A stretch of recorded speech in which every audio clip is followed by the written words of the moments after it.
All right, guys, welcome to the show. I got a big one for you today. So, of course, in just a second, we're going to talk about the Republican Civil War that erupted. You have Dick and Liz Cheney came out and endorsed Kamala for president, shocking everybody, including me, by the way.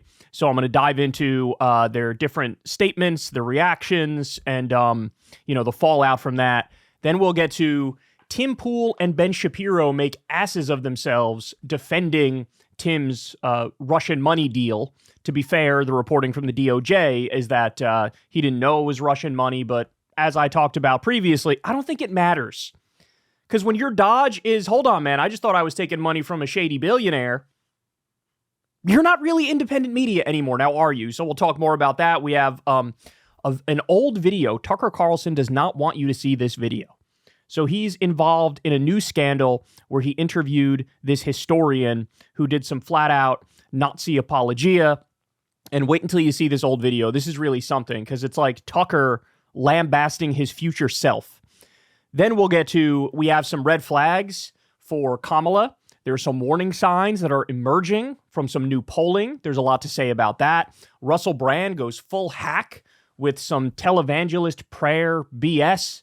We'll discuss that. And I got much, much more. So don't miss any of it. Everybody do me a big favor and subscribe to the channel. That helps out massively with the YouTube algorithm, and it doesn't cost you anything.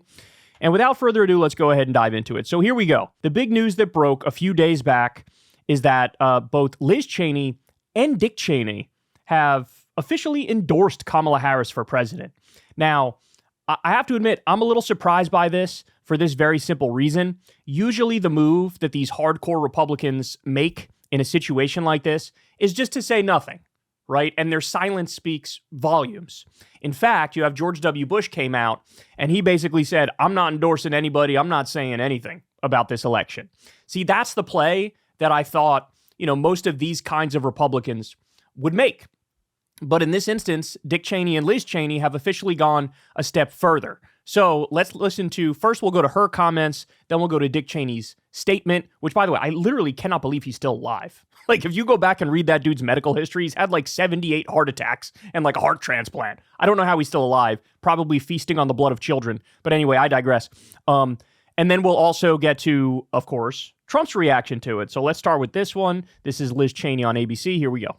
Bottom line, why did you make this decision to support Harris, and why did you do it now? Yeah, I've been voting for 40 years. My first vote I ever cast was for Ronald Reagan in 1984. I've never voted for a Democrat. Wow. And it tells you, I think, the stakes in this election. Donald Trump presents a challenge and a threat fundamentally to the republic. We see it on a daily basis. Somebody who was willing to use violence in order to attempt to seize power, to stay in power. Someone who represents unrecoverable catastrophe, frankly, in my view. And we have to do everything possible to ensure that he doesn't, that he's not reelected. Given how close this race is, in my view, again, it's not enough. You have many Republicans out there who are saying, well, we're not going to vote for him, but we will write someone else in. Right. And I think that this time around, that's not enough, that it's important to actually cast a vote for Vice President Harris. Wow. So there it is, officially endorsing Kamala. I got more for you. She was at an event with the Texas Tribune here, and she goes a little deeper. She goes a little deeper and has some even harsher critiques about Trump and J.D. Vance. Again, this also surprised me because of the language around J.D. Vance here. Apparently, she's been seeing all the childless cat lady things that J.D. Vance seemingly can't go a week without saying. Here we go. If you were advising Kamala Harris going into this debate on, I guess, Monday or Tuesday, with Donald Trump, he's not a fun or easy guy to debate, obviously. How do you think she should proceed? Yeah. Look, I think that, every opportunity that Donald Trump gets to show the American people who he is, he pretty clearly, and look, his running mate is doing this too. I mean, this is my diplomatic way of saying it. They're misogynistic pigs. Mm-hmm. And if Liz Cheney is saying this stuff, I got to be honest, the Trump-Vance problem with suburban women is real as a heart attack. If Liz Cheney, a dyed-in-the-wool, hardcore Republican, that's not an opinion, look at her voting record, and she hasn't changed any of her policy beliefs. If she's saying this, Jesus Christ, they're going to get torched with suburban women. I mean, I do think that that's not a good sign for Trump moving forward. But let's get more. And I think that will become clear. I mean, I think that the Vice President Harris has demonstrated, particularly if you watch the speech we were talking about at the convention, right. A focus on seriousness and substance and policy. I think that for people who sort of say, well, I'm going to, if you have conservatives who might say, well, I'm thinking of voting for Trump because he's a conservative. Mm-hmm. He is not a conservative. He absolutely is a conservative. That's preposterous. He's what I call a revolutionary conservative. Basically, his agenda is that of George W. Bush and Dick Cheney on steroids, but the difference is he also has unfiltered tweets, right? And it's the crassness and it's the violation of decorum that annoys these people. So again, I'm going to talk more about this in a second, the real reason why they're doing this. But the idea that he's not a conservative is just fundamentally not true. When you look at the contrast in terms of policies, for example, when it comes to things like NATO, when it comes to things like the support of Ukraine, when you look at the proposals that he's made to impose massive tariffs, for example, I think that there are a whole range of policy issues that raise very serious concerns. But we would sometimes you hear from Trump supporters that they want to just let Trump be Trump, and like I endorse that. Like, let that guy go, because the more people see him, and the more frankly, at the end of the day, I think that women around this country, like, we've had enough. We've had enough, and I think what that means is that people have got to step up and realize. I mean, again, look at what J.D. Vance says on an almost daily basis about women. I mean, that guy's got a real women problem. I don't know what it is, and I don't want to psychoanalyze him. And there's a lot of eyeliner jokes to be made in there. But I think that, at the end of the day, if you listen to what he says about women, and you look at Donald Trump and what Donald Trump has done and what he says about women, these are not people that we can entrust with power again. But that means women and men. But we've got to get out there and vote. We got to make sure people are registered. You got to drive people to the polls. It really, really matters this time. Her repeatedly bringing up women is actually very interesting because I don't know if you guys remember this, but when Donald Trump's Supreme Court overturned Roe versus Wade, she was celebrating it. She was celebrating it. Okay, here is Dick Cheney. Now, I believe in that same event, Liz Cheney came out and basically admitted, not only am I going to be voting for Kamala Harris, but also my dad, Dick Cheney, former vice president, he's going to be voting for Kamala Harris as well. And that was like, a nuclear bomb going off in the political landscape in America. Everybody's like, what? And then Dick Cheney officially releases a statement. He says the following: in our nation's 248-year history, there has never been an individual who is a greater threat to our republic than Donald Trump. He tried to steal the last election using lies and violence to keep himself in power after the voters had rejected him. He can never be trusted with power again. As citizens, we each have a duty to put country above partisanship, to defend our Constitution. That is why I will be casting my vote for Vice President Kamala Harris. Short, sweet, to the point. The line about the Constitution I found very interesting because apparently when Trump made that comment, it was either on Truth Social or it was on Twitter, but he said, we have every right to terminate all rules, regulations, and articles in the Constitution to get me back in power. That apparently struck a nerve with some people. Now, one more here. I got Trump himself responds. Trump says this: Dick Cheney is an irrelevant rhino, along with his daughter, who lost by the largest margin in the history of congressional races. They couldn't get Scooter Libby. I love the Scooter Libby reference. They couldn't get Scooter Libby, who did so... Should I do it in the Trump voice? Fine, I'll do it in the Trump voice. They couldn't get Scooter Libby, who did so much for them, but was so unfairly treated, pardoned. I did it. He's the king of endless nonsensical wars, wasting lives and trillions of dollars.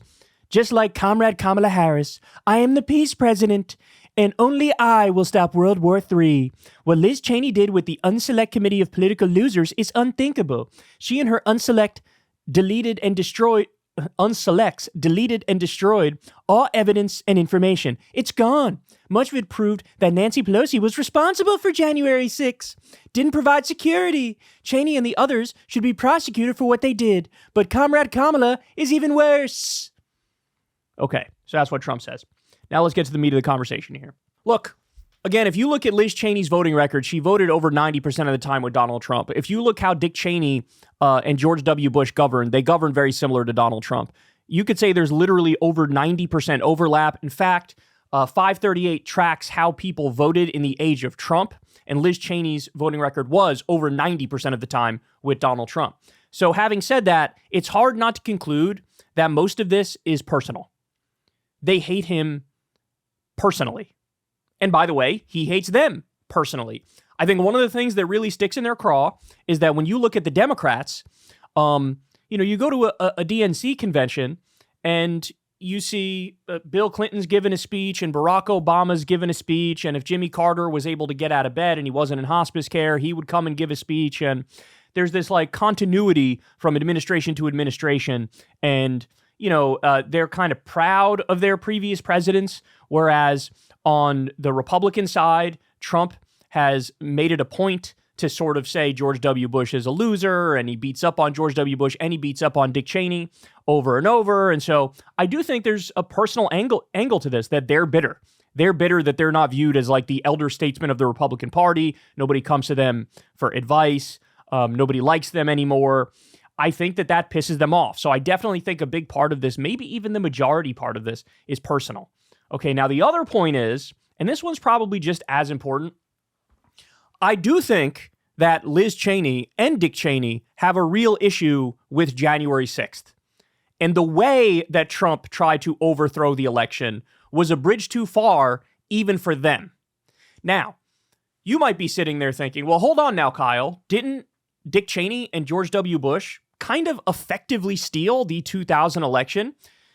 You bet your ass they did, good sir or good ma'am. You bet your ass they did. But the difference is, in a moment of honesty, what they would tell you is, you jackasses, you rig it in a professional way, and you do it up front. You do it up front.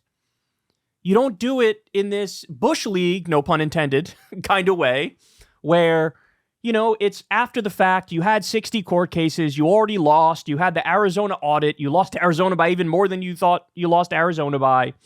You bring in this gaggle of absolute morons, release the Kraken, Sidney Powell and John Eastman and all these idiots. You bring them in and you do a fraudulent elector scheme. And then when it doesn't work, you say, we still want to keep Trump in power anyway. And you have a mob storm the Capitol. That crossed a line for them. And it crossed a line not as a matter of principle. It crossed a line because this looks unprofessional. This violates decorum. This blows up the notion of we should have a peaceful transfer of power every step of the way. The way Bush and Cheney rigged their election, if you go back and look at it, it's actually very interesting. And it was 100% wrong. Don't get it twisted. But the difference is, I have no doubt that if the Supreme Court said the recount continues and you need to accept the results, I have no doubt they would have accepted the results and stepped down when they failed with their last legal barrier. But what happened, of course, Jeb Bush was the governor of Florida, and the Supreme Court sided with the Bush campaign at the time. And after the fact, by the way, a bunch of news organizations went to Florida and recounted in a variety of different ways, and they found that I think it's like 4 of the 6 different ways it was actually Al Gore that won that election. So they did steal their election, but they did it the professional way, right? The closest thing they had to January 6th was what was called the Brooks Brothers riot. Go back and read about that if you haven't seen it. It's actually a very interesting moment in history. And by the way, if Al Gore was president and not George W. Bush, we'd be in a much better timeline now. There probably never would have been an Iraq war. There probably would have been an Afghanistan war, but almost certainly never an Iraq war. So, but I do think for them, they're like, oh, you idiot. All of our cheating, all of the bullshit we do, you got to put a veneer of seriousness over it. You can't just do this insane, shoot from the hip nonsense, which now the world sees was an attempt to overthrow the government. So those are the 2 biggest things, I think, that it's personal, number 1, and number 2, they actually do have a problem with January 6th. They think if you're going to steal it, if you're going to rig it, you got to do it in a way that gives you plausible deniability, and there's professionalism there, and there's legalese, and there's lawfare, and you do it that way. You don't do it, oh my God, every avenue, every avenue was blocked, but now we're just going to fucking storm the Capitol and make desperate phone calls saying, don't certify Biden as the president. Okay, and then finally, there's also the angle of the few policies that she brings up. So she says, when you look at NATO, when you look at Ukraine, this is an area where I disagree with Trump and I agree more with Kamala Harris. And the point she's making is Kamala Harris is more likely to help defend Ukraine and send them more money and send them more weapons. And Donald Trump, I don't think, is going to do that. I find that argument particularly curious because if you look at Trump's record on the issue of NATO and Ukraine, it's not what is the predominant narrative about how Trump is on that issue. The narrative is, oh my God, he doesn't want to defend Ukraine and he's not pro-NATO. That's not true at all. In fact, they did a NATO buildup right on Russia's border under Trump. Trump famously started arming Ukraine, early on in the process.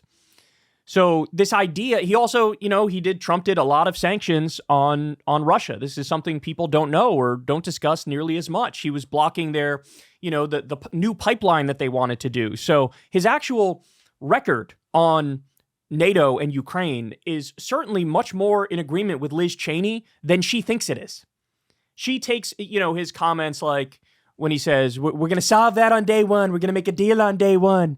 She looks at that as like, she thinks he's just going to step in there and hand over large swaths of Ukraine to Russia. And I don't think he's going to do that. I think what he's going to do is go along with the generals as he did every step of the way back when he was in office, even though he might virtue signal and pretend like, I'm not a war hawk and I have a different take and I stood up to the military industrial complex. No, the fuck he didn't. No, he didn't. So his record on NATO and Ukraine is actually more like Liz Cheney than Liz Cheney likes to believe.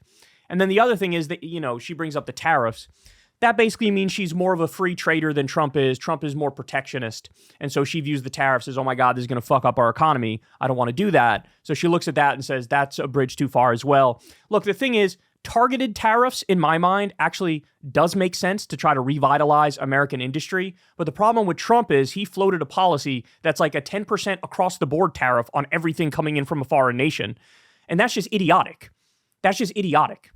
The whole point of a tariff is supposed to be, hey, we have this industry overseas in a foreign country that's competing with a U.S. industry. So in order to give the U.S. industry a leg up so that it does better and it flourishes, we're going to slap a 10% or 20% tariff on this foreign good that comes in the country. And that'll incentivize people to buy more from the American industry because the quality might be better, but also the price is going to be lower because they don't have to pay that 10 or 20% tariff.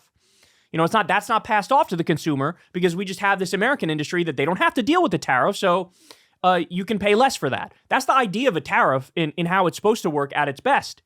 But Trump is like, he's not doing it in a targeted way with various industries. He may have done that last time. He's not doing it this time. This time he's saying, I'm going to slap a 10% across the board tariff on like everything that comes in the country. Well, that's just a way to make prices skyrocket, make things unaffordable, and that's just a way to destroy the economy.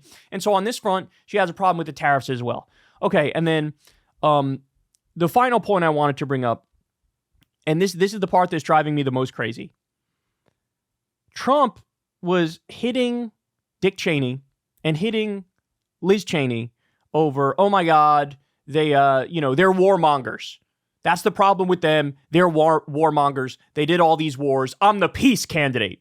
Guys, I've been over this 500 times and I'm going to have to go over 500 more before it lands with people. But the bottom line is, don't fall for the bullshit narrativizing. Trump is a neocon. Trump is a warmonger. Trump is a hawk. He increased drone strikes 432%. By the way, in his first 2 years as president, he did 2,243 drone strikes. That's more than Obama did his entire time in office. Think about that. But he's the peace guy. He kept us in Iraq, as you know. He kept us in Afghanistan. Under Trump, there was a 330% increase in civilian deaths in Afghanistan.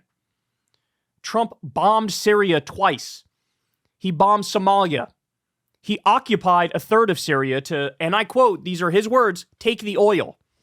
He let Israel illegally annex the Golan Heights. He ripped up the Iranian nuclear agreement. He assassinated a top Iranian commander. He tried to coup Venezuela. He armed Saudi Arabia as they did a genocide. Now he says in his second term, he wants to bomb Mexico, start a war with Mexico by bombing them. He says, I want to take out the drug cartels and send fighter jets in there to do that, even though the president of Mexico says, we don't want that, and that would be a violation of our sovereignty. Trump is positioning himself to the right of Biden on the issue of Gaza. He's saying he's not letting him, quote, finish the job. Trump dropped the Moab, the mother of all bombs, on Afghanistan. He had John Bolton and Mike Pompeo and Gina Haspel and H.R. McMaster and all these neocons in his administration. Trump's first military raid as president killed a young American girl. The idea he's a peace candidate is a fucking lie. This is just how Trump positions himself to try to say, Dick Cheney is bad, Liz Cheney is bad, I'm not like them, I'm the peace guy. No, the fuck you're not.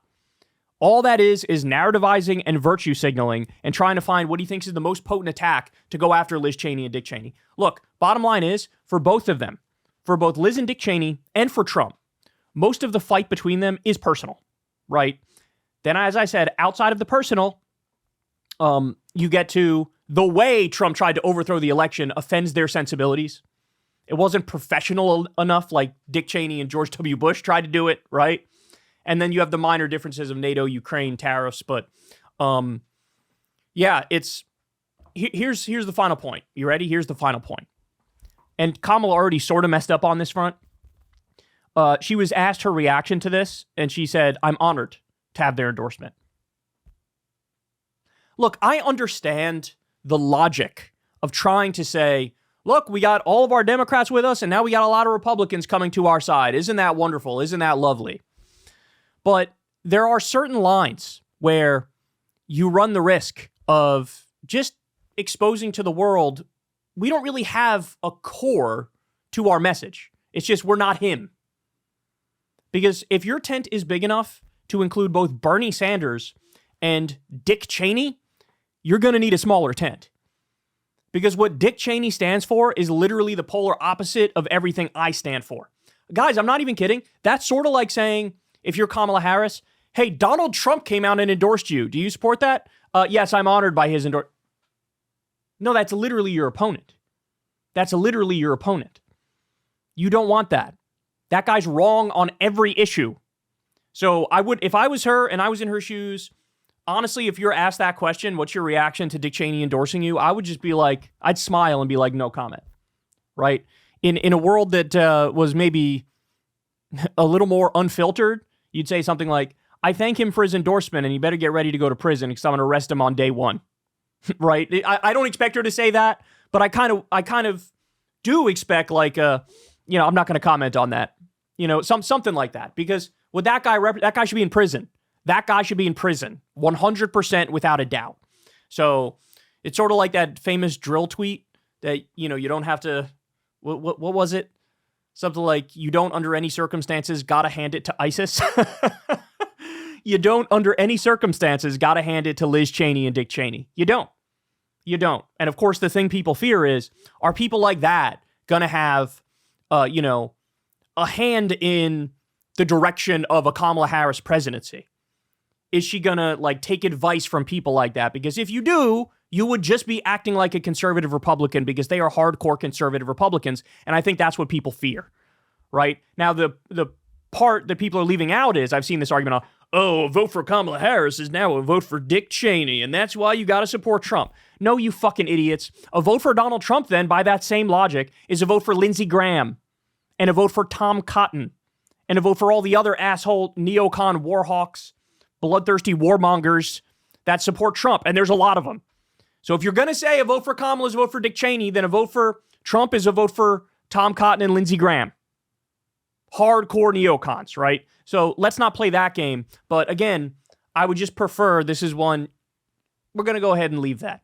But it's also unprecedented, we should point out, to have all these former people who are big in Republican politics, at the very least saying, I can't vote for Trump, right? Or I'm just not going to say anything. And when they do that, you kind of know what they mean, right?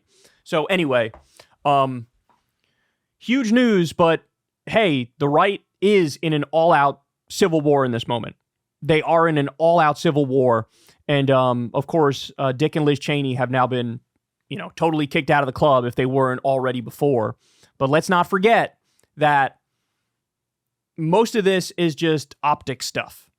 That on actual substance, both Dick and Liz Cheney are 90% in agreement with Trump, but they find Trump so personally repulsive that they're like, fuck this guy, we don't want anymore. Hey y'all, do me a favor and like and subscribe. It helps out big time in the algorithm. Click the bell as well for notifications when videos drop, and watch that video on screen right now. You know you want to.